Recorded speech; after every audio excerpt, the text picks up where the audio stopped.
This week, David Fizdale was introduced as Knicks Coach. Me and my man Nick J. Ellis from the Nick of Time show give you our takeaways from David Fizdale's first week.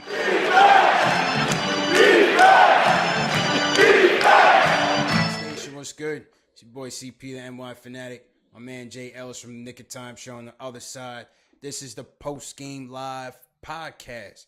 I know in the past, y'all seen us together on the Postgame Live streams. We're going to continue to do that. We definitely appreciate the support. If this is your first time watching and you're a diehard Knicks fan who likes Knicks news, Knicks rumors, and post-game live streams featuring live callers from fellow Knicks fans, make sure you hit that subscribe button below. I'm going to have the subscribe button for both shows, Nick of Time Show and Knicks Fan TV, in the description below. So hit that below, hit the subscribe button.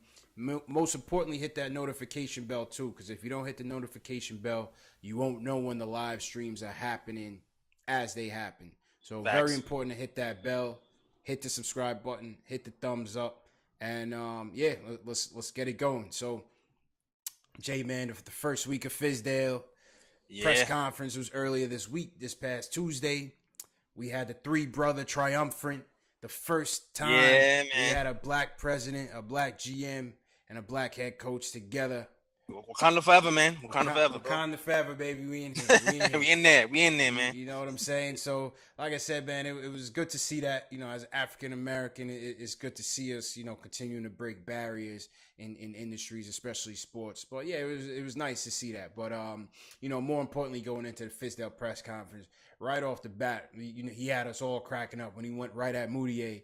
Oh, yeah. You can tell he's a little nervous. He's like, yo, Moutier, we got to get you right, kid. We got to get you right. Yeah, Moutier. man. Get him right. Straight off the jump. I like that should have me cracking up, man. But, my take for the press conference was, he played the whole political role when asked questions about, going to see KP. They asked him about the nose situation. They asked him, what he thought about the roster. We keep hearing this theme about positionless basketball. Hearing this theme about positionless basketball, and he said that from the press conference straight through to all the press tours that he went on.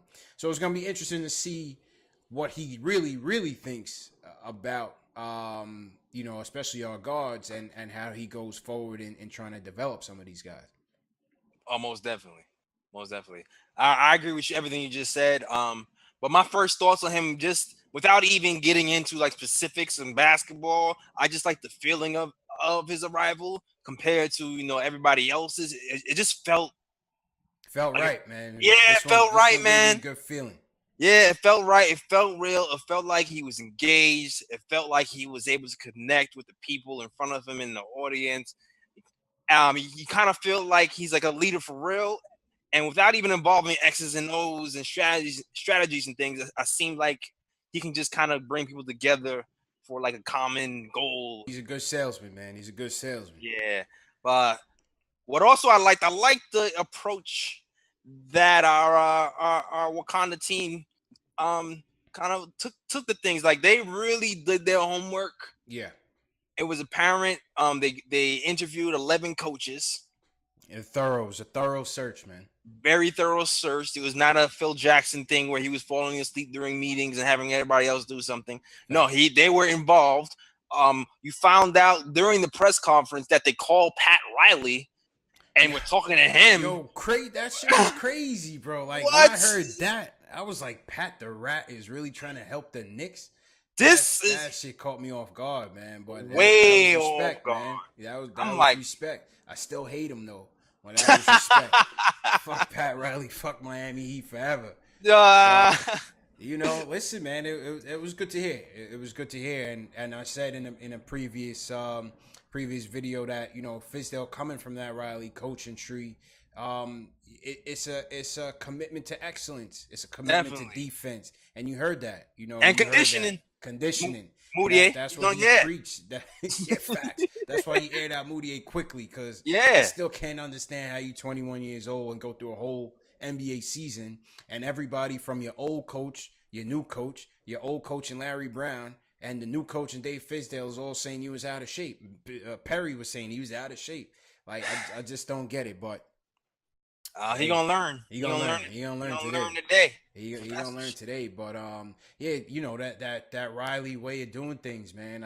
That's what we need, and that's why like me and you talked about. That's why I wanted Van Gundy, but Yeah. as my first choice. But so I can't argue with Fizdale as a second choice because he Hell no. understands that culture, and yeah, it's gonna be good to see, man.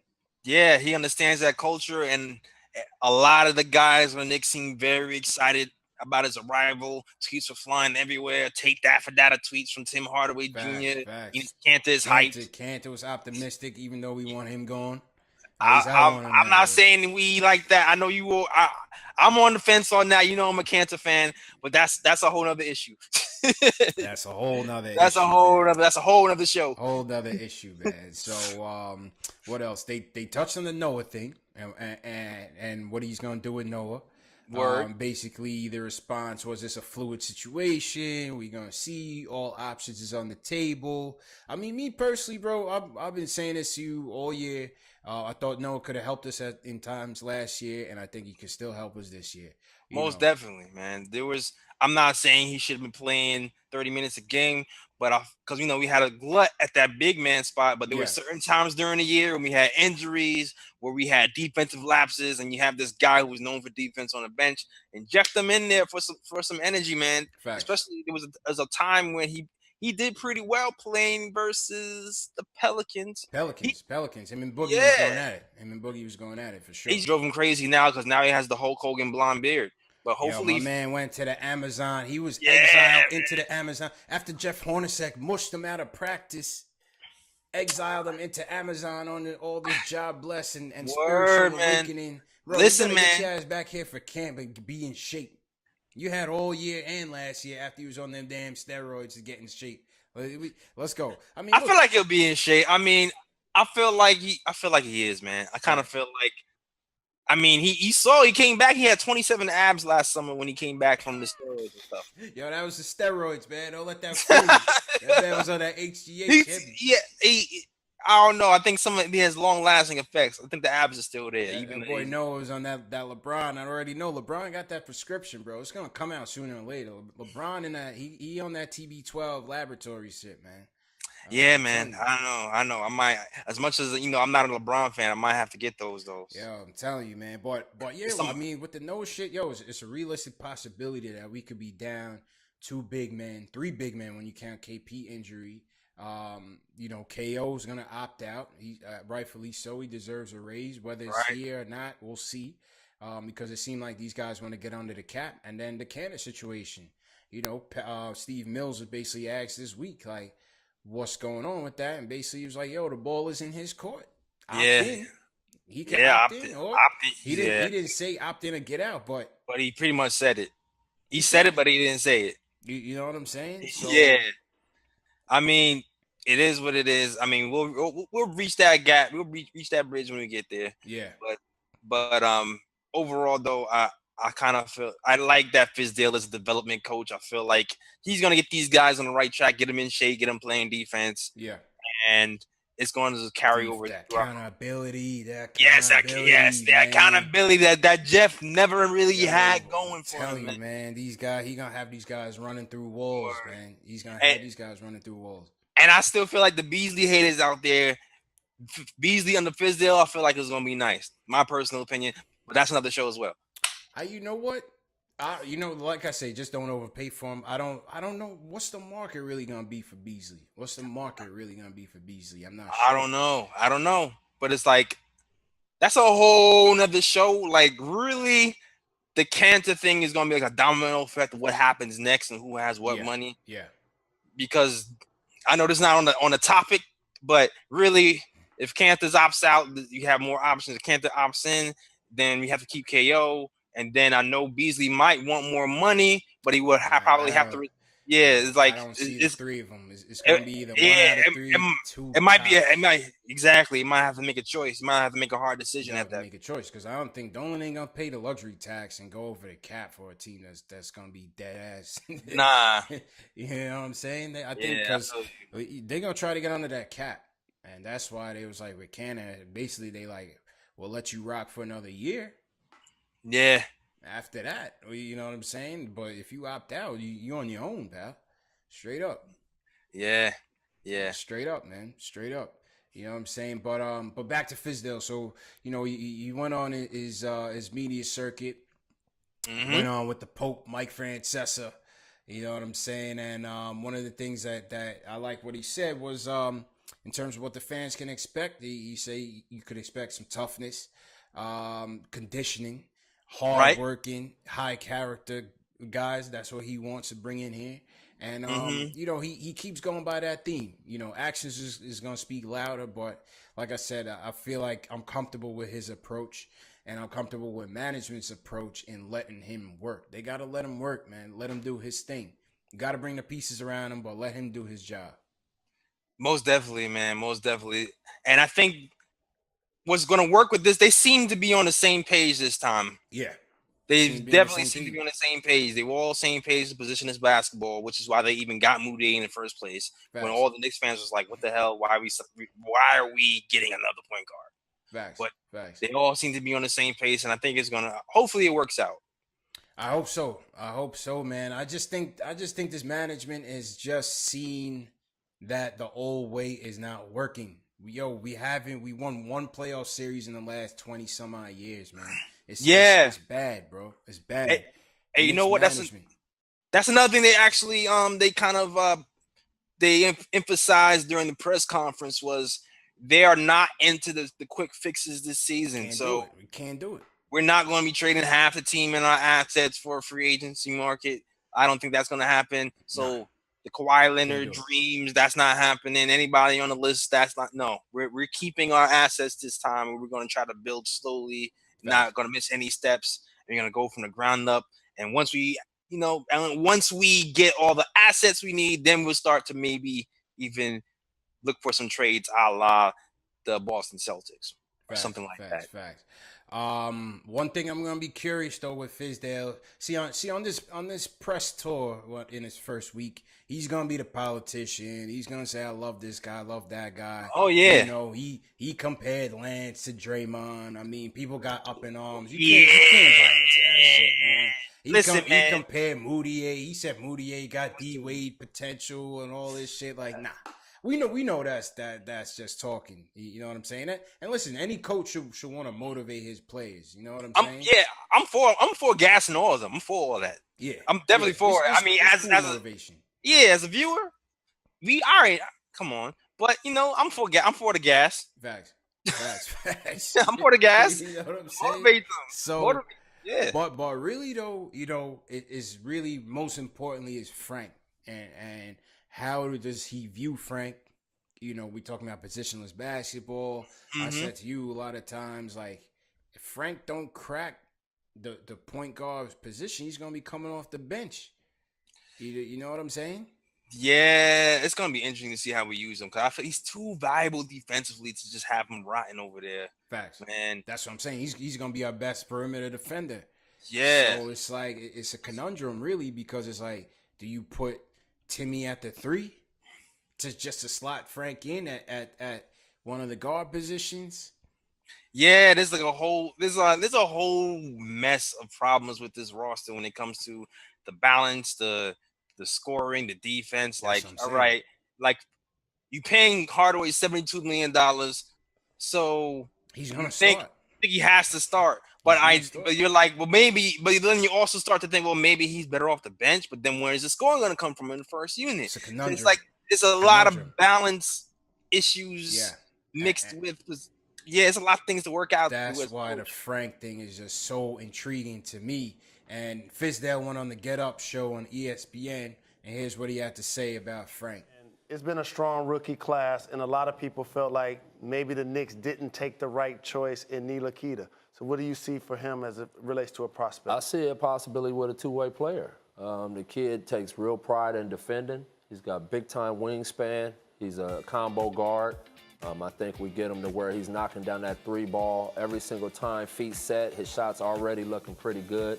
I think he's a little too unselfish, but again, I think he has that competitive streak that I really like. That's all I keep hearing about him from the people in the organization, from his teammates. So I'm really looking forward to coaching this kid and seeing where we can get him. So, I mean, Fizdale is talking him up. I think it's just so crazy with this Frank situation because I feel like in the beginning, the organization, I really feel like that's what got Phil Jackson fired.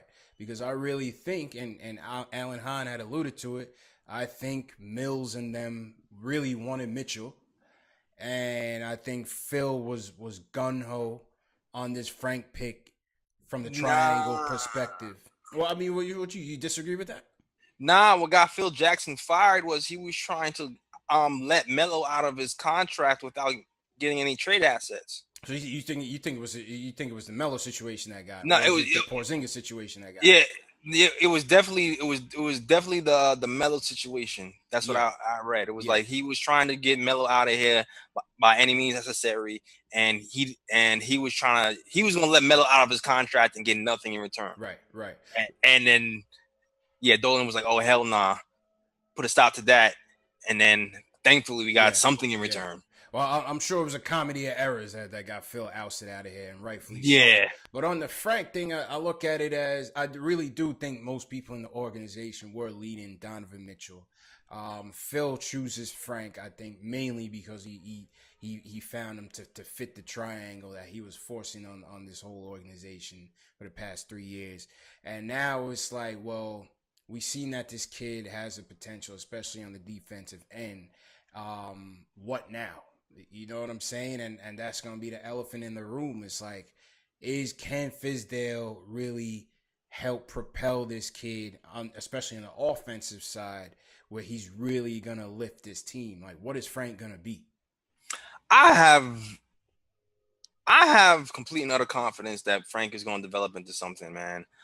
I kind of been reading little reports here and there that saying he's already working out like 2 or 3 days after the last game of the season. He's already in France, lifting weights, playing ball, hanging with his family, and he's gonna be back working out in New York very soon to meet after he meets Fizdale. Brickley and them. Yeah. Black So Ops. Frank, man, he's a hard worker, man. If you haven't read Frank's bio and his story, you already know he has that hard work. That hard work mentality ingrained in his whole being and his family. Yeah. And with Fizdale pushing him, I think he's gonna be fine, man. I'm not worried about Frank. Well, I think he's gonna be great defensively. I think he's gonna be even better. I mean, at 19 years old, to be one of the top pick and roll defenders in the league. Oh yeah. I mean, pick and roll defense is a huge weakness league wide. It ain't just on our team. He beat out Drew Holiday, and you saw what Drew Holiday was doing. They ate up Damian Lillard, man. Exactly. So imagine you have a defensive system in New York that can actually hold people accountable with somebody like Frank, shutting down people in the pick and roll. Facts. So on the Frank thing, let's hope he gets his development up this summer. And like I said, we'll see how it plays out. But then it's like in all these mock drafts, and you take these mock drafts with a grain of salt, but then you see Colin Sexton. So it's like, on one hand, they interviewed Steve Mills after the press conference, and Mills was like, well, obviously we want to get more athletic, but we leaning more towards the wing. Right. Perry goes on with Alan Hahn, and he's like, well, we're going to go best player available, basically, so to speak. So it's hard to get. And then now you have Fizdale coming in. What does Fizdale think of the guard lineup now? What does Fizdale think in terms of the draft strategy? All that shit comes into play, man. Yeah, definitely. Fizdale don't want no cupcakes. That's all. That's no all. Cupcakes. No softies on this team, man. No cupcakes. No softies, man. Yeah, but it's gonna be interesting to see which direction they go in once the lottery balls settle and we have an idea of the prospects of where we're gonna pick. Hopefully we move up. Frank is gonna be okay, man. He just gotta be. He's gonna get that work in this summer. Work on his body. He's gonna be working on his little twitch muscles so he can be more athletic. Yeah. His jump shot is already there. He's shooting like 35% off the rip from 3-point line, which is like league average already. He's gonna be fine, man. Just shoot that jump a little faster. Be aggressive, like how you doing towards the end of the season when he was chucking. I like Frank chucking sometimes, and he'll be all right. True that. Now, the other elephant in the room, obviously, this year is going to be the whole KP situation, man. Yeah, man. You know how we have a tendency for drama, and this thing is starting to.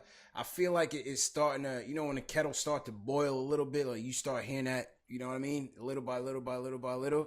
I think it's starting to heat up. You know what I'm saying? It's starting to heat up. A lot of people was like, well, KP didn't say nothing about Fizdale. He didn't endorse the Fizdale hire. What's going on? He been quiet. He in Latvia right now, busting down Latvian unicorns and shit. You know what I'm saying? Like KP just at home chilling. So I don't know. They say he's supposed to go to Latvia. David Fizdale is supposed to go to Latvia to go check Porzingis. But what's your take on that whole situation? Man, it's like you. I think you said it was a chess game because of the re-up. Yeah. But I'm treading lightly. I'm hoping that we were able to re-sign him. We don't piss him off. I do love that. I feel like we have Scott Perry here, who's a lot more approachable and engaging than Phil Jackson. So whatever things that any problem Phil and KP had, I don't think they're gonna have with Perry. I just don't see it. I just don't. True. Also, side note, the reason why Fizdale was fired from the Grizzlies was because of his relationship with Marc Gasol. He got this job because he got in front of that when it came time to be interviewed by Perry and said, "You know why? I own my portion of what owned it. He owned it. I Yeah. like to see that. You like to see that. You know what I'm saying? So he said he owned what he did wrong. He actually took like leadership courses that's real. Or he found out what leaders. That's like real. he really tried to work on his weaknesses, which I absolutely love. And he's making it a point to establish a relationship with KP early on. So I feel like I'm a little nervous, but the people that we have in place at the top right now and where they at in their career, I feel like if there is a glimmer of hope to kind of like ease it over a little bit and talk to them and get KP right, I think we have the right people in place. Yeah, I mean, that's what I said. When people was like, well, why isn't KP, endorsing the coach? I think his brother's in his ear right now. I think it's a chess match on many different levels. Number one, he wants that bag. What I'm saying? He wants that bag. He wants that extension this summer. I think the Knicks would rather wait until next summer. Number one, because as we've read, it could save them $10 million in cap. And also, they want to see how he's going to come back from that leg. You know what I'm saying? Obviously, you would assume that he should be all right, but you just don't know with ACLs, man. Look at guys like Jabari Parker. Look at guys like even Westbrook early in his career. Derrick Rose, these are one-off situation, but it's a chess match. And Phil rubbed them the wrong way in Porzingis' camp. Mm-hmm. Hornacek rubbed them the wrong way. Word, a lot of rubbing and a lot of wrong. It's a lot of fences. It's a lot of fences that gotta be mended. And I think, like I said, KP's playing it all coy. He don't want to be all buddy with the coach or endorse a coaching move because he doesn't want to commit to the team right now, at least on paper. Nope. So, his brother said it. He said winning is going to trump everything, even though I think money talks. That's always been my motto.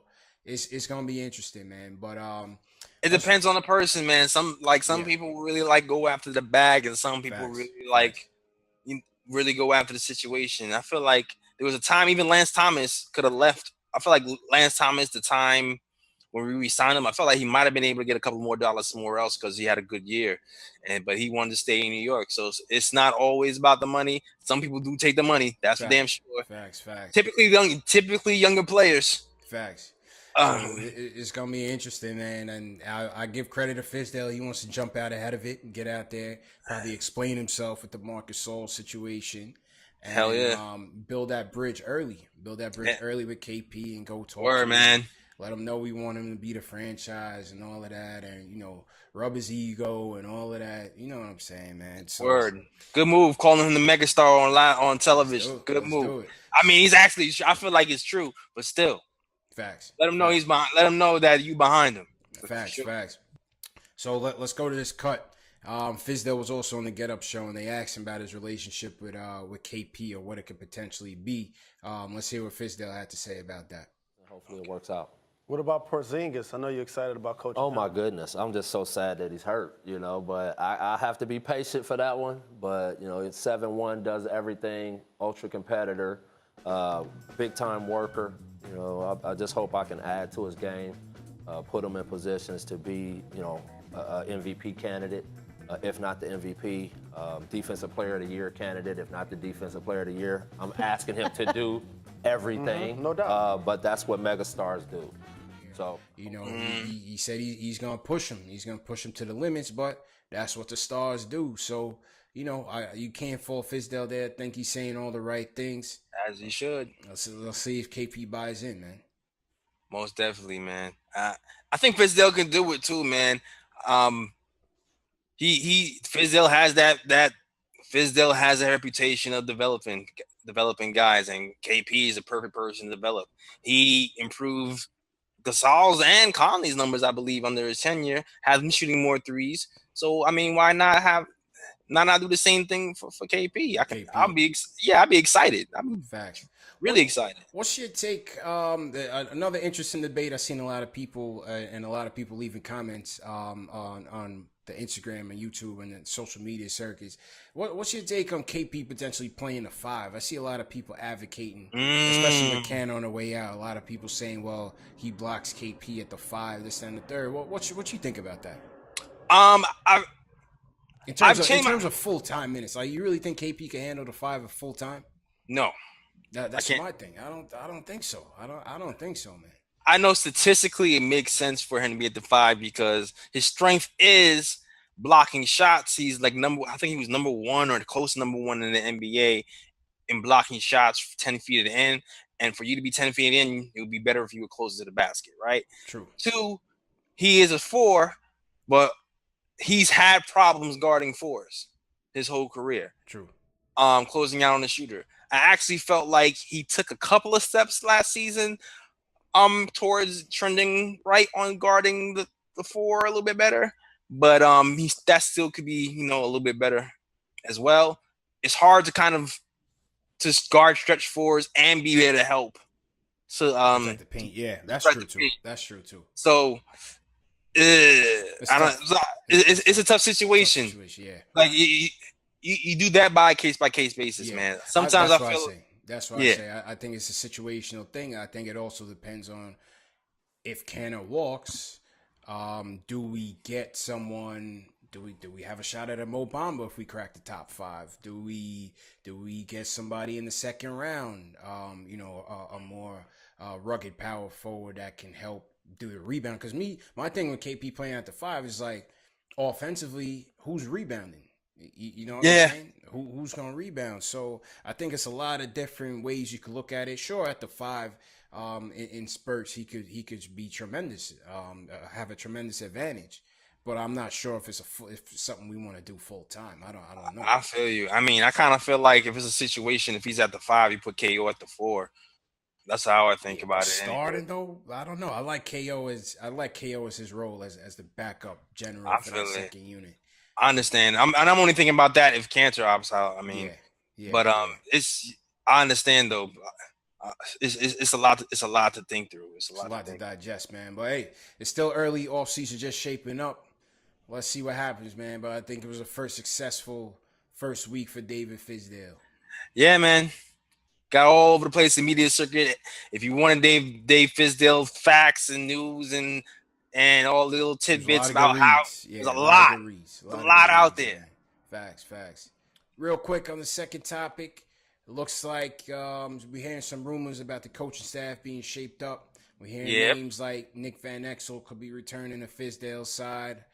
Keith Smart, we heard about Keith Smart's name a couple weeks ago. They even said maybe Howard Isley might come back. Word. I don't know Bring back Howard. How Howard Isley still got the address to Madison Square Garden after he robbed us of all that money back in the day. I mean, what we gonna do? We gonna bring back Shannon Anderson as a strength and conditioning coach? Knicks legend Shannon Anderson definitely should be back. Jesus, man. Can we shake our past? I heard Howard Isley might be brought back, but Anyway, I mean, he's trying to bring the whole Wakanda team back, man. Jesus, man. But listen, man, you can't get too high, too low with assistant coaches. But Yeah. Van Exel is the guy. You know, we'll see with him and Fizdale. How will they help, especially Frank, a little bit more so Moutier, and maybe even Trey on the defensive end. How do they get these guys to come out their shell and gain that confidence, especially with Trey and Moutier? I mean, with Frank and Moutier, it's confidence.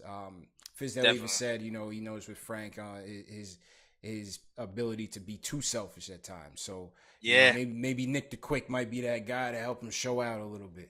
Yeah, man. Look, chuck a little bit more, Frank. Yeah, chuck a little bit more. You know, that's your 3. Do what I did. Do what I did. You see my videos? Did I pass? No. Nick the Quick. Yo, Nick the Quick been checking Stephen Bondy twice this week, bro. Oh, man. Twice this week he checked him, like, because Stephen Bondy was the one that leaked the he said that Van Exel was confirmed. And Van Exel came out was like, yo, it's just rumors. And then Stephen Bondy also had released the article, basically the behind the scenes of what happened between Gasol and Fizdale. And Van Exel came back on Twitter like, yo, all that shit is false, man.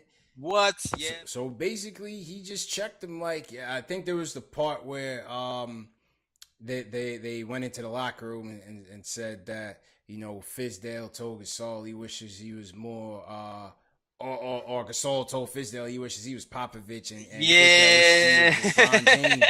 And Van Exel was like, yo, I was there, man. That shit never happened. So disrespectful. You gonna tell somebody I wish you was LeBron and I wish you was Popovich. Stephen Bondy ain't having a good week this week, man. Bondy ain't having a good week.